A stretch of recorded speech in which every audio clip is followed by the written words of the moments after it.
Hello and welcome to a video we've put together on the summary of 2014. And here I have the man that everybody knows, Nick Stratus. So Nick, how would you describe the close of 2014? Nerve-wracking. Certainly if you've been following the Australian share market, and as Lynne mentioned previously, you would have heard that after all those 12 months later, the returns were basically zero, and that's because we had a good run and then we had a very bad run. Because we were up about June, July, May, June, July. It was looking we were like up double figures, and then it's since July, August, it's been very poor. But it reflects, I think, the environment, which is difficult. So when you say difficult, Nick, like what are the parameters? What do you mean by difficult? Well, certainly in Australia we're going through a phase where our economy is changing from a mining based to an industrial or to new areas. The environment outside of Australia is quite difficult, and by difficult I mean you only see what's happening overseas in Europe, China, certainly with the political issues having an effect here and there. Certainly the big news of the last couple of months has been oil prices falling. I think that's made a big impact on the environment. Because gold was doing really well for a while there. Where's gold sitting at now? Gold has come off quite a big time. It's certainly, I think, about 30% falling this year. And again, commodities in general seem to be going through a period where they're not likely to increase. And as I said, oil prices have fallen 50% in the last few months, and they don't look like they're going up. So that's going to have some serious implications. It's great when you go to the Bowser. Isn't it? $1.14 to fill your petrol tank. 5 years ago, were the prices. Yeah. So there are some positives, but certainly if you were in the mining industry or you had mining stocks, you would have seen them being quite heavily affected. But isn't it really all about the long term? Don't people have to really sit and wait for the long term for the share market? I mean, it's similar in property, isn't it really? Oh, I think any good investment quality, it's all about a long term investment. So shares are no different to that. And I'm sure in 5 years' time you might think, oh look, the returns weren't too bad. But certainly having less exposure to resource stocks would have made a big difference. So what's your prediction for the share market into 2015? I would have thought that the returns would have been 9 to 10%, including dividends. They haven't come through it, and as I said, it's largely because of the resource stocks. I think they say that the market will be a little bit better in 2015, so I'll go with the 9 or 10% returns, including dividends. And what area of the market do you think people should focus on? Because there's always a bit of excitement around emerging technology, and we saw the Medibank. Oh, absolutely, and Medibank has done reasonably well since it's in listing on the stock market. What I think, and it's been good so far, has been healthcare. We like that sector quite a lot, and that's what we're known for in Australia, isn't it? That sort of thing. So okay, so moving on from the share market, what about the bond market? Not wine. Not yet. What about the bond market? That was a little bit of a surprise this year. I think it caught everybody off guard, and largely because the bond market is interest rates are the key variable in bond rates.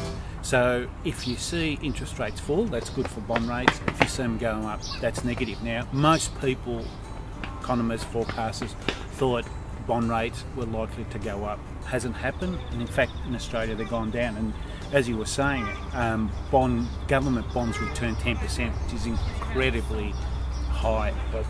What that means is maybe there's a risk of them being poor performers in the future, because it doesn't take much for interest rates for them to be affected. Okay, and now for everything that we're all interested in, that we're all being great property people, of course, how would you describe the growth in the Australian property market in the last 12 months? Well, it's been very strong, and you mentioned capital returns, and that was in an article in the Financial Review. So the general returns were 8.5% and 3.5% for income. Now, the ones that have done really well is Melbourne and Sydney. So if you take that out, those returns will probably be a little bit higher.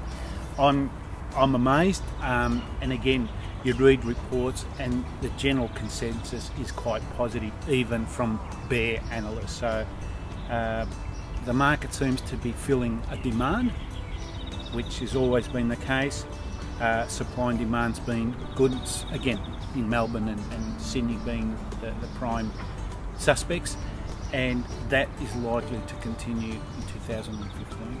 And of course, I have to slip this one in. The analysts, even the toughest investor analysts, are saying the donut is one of the big performers, aren't they? Yeah, and again, I haven't got exact figures, but I was reading on the weekend, Rip and Lee in that area were the biggest performers in the last 12 months in Melbourne. But I tend to think, and research supports that the donut is very sweet returns, gives you very sweet returns. I think we also have to be careful, Nick, with medium house prices, because I was doing some research the other day and I noticed that Ringwood seems to be month in, month out, certainly for this year, it seems to be hitting medium right on the nose. It's interesting because Ringwood's 25 kilometres out? Yeah. Yeah. And you would know that. Yeah. That better. Yeah. So I just find it interesting that we can't really associate medium to donut anymore, can we? No. And there's going to be pockets where it sways away from the, and that's part of doing research and looking at opportunities, because it's like the share market and investments. It's always ones that are out there but are not obvious. Last question, Nick. Interest rates, what do you think? I've changed from thinking that they weren't going to go down to possibly going down, because unemployment's probably been a little bit higher than everybody expected. And the other thing, the Australian dollar, which the RBA in particular was keen to see come through, is starting to happen. So I can see interest rates coming down a fraction in 2015, certainly in the first 6 months. So I think we should both close with a prediction. I've been doing some research on property on the domestic front. I think Heidelberg West is the place to take some real serious interest in. I've been saying Heidelberg for a year now. Prior to that, I was a really big Baldwin person. As we know, Baldwin's done its job. I was saying that 4 years ago. I think watch that space around Heidelberg West. And what predictions do you have, Nick? The Australian share market to do a little bit better, from zero not hard. And I think interest rates are going to come off a little bit, and that's going to be positive for borrowers and probably not so good for investors. So term deposits and all that will be affected.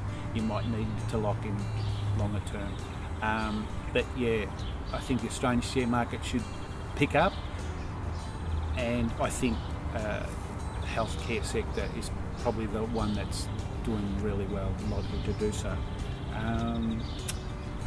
I think the X factor might be some resource stocks might come back. So. Okay, I wouldn't be surprised. So I wouldn't be surprised. Again, you just keep an open mind, but and international shares have generally done okay.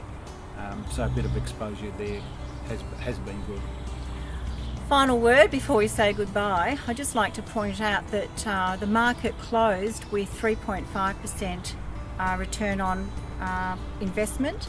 At Solid last year we got 4.6% return, so we're absolutely ahead of the market, and I know you all know you're in good hands, so we'll sign off now. Thank you, Nick. Thanks again. It's been a great year. Yep, and worked all hard. the best for everyone, and happy investing for 2015. Happy investing. Bye. Okay, bye.